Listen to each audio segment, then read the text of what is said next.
Yep, that was me about 17 months ago. Enthusiastic, excited, naive, and unaware of what was coming next. For the past few days, I have been depressed. And today marks the 219th day that we're going to stay at home. They said strike. Strike. ASUU strike. Surviving the ASUU strike. Some people who chose 4 year course, 4 years course, are spending like 6 years in school. Me and this guy actually took jam together in 2020. And like if I'm calculating properly, he should be on his way to 300 level now. And here I am. This was not the plan. Come on.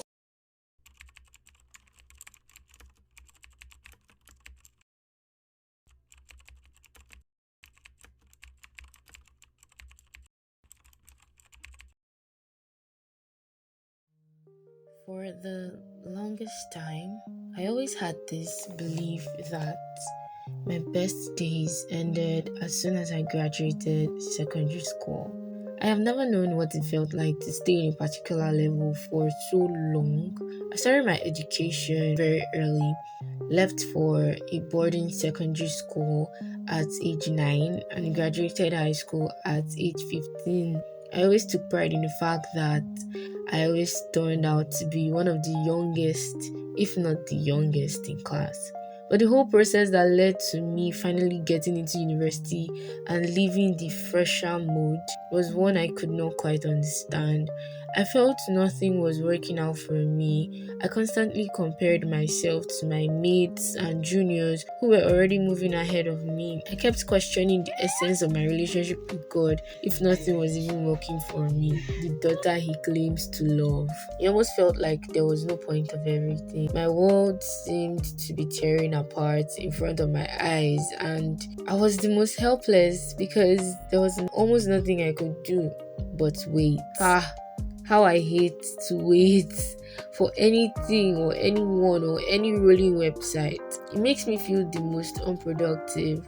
It makes me feel incapacitated and almost useless. Isn't it just quite ironic that a fruit of the Holy Spirit is patience, yet a girl who has the Holy Spirit lacked patience to the uttermost? So let's just say this was one big area God really worked on in me this season: patience. God made me understand patience doesn't just signify waiting, but majorly signifies trust.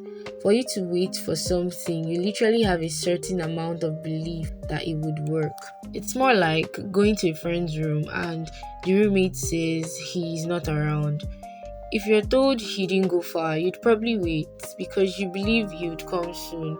It's the same thing as waiting on God. It shows a level of trust you have in Him. And God literally made a promise in the book of Isaiah saying, "They that wait on the Lord shall renew their strength." James goes on to say in verse 3 of chapter 1, "The testing of your faith produces patience, but let patience have its perfect work, that you may be perfect and complete, lacking nothing."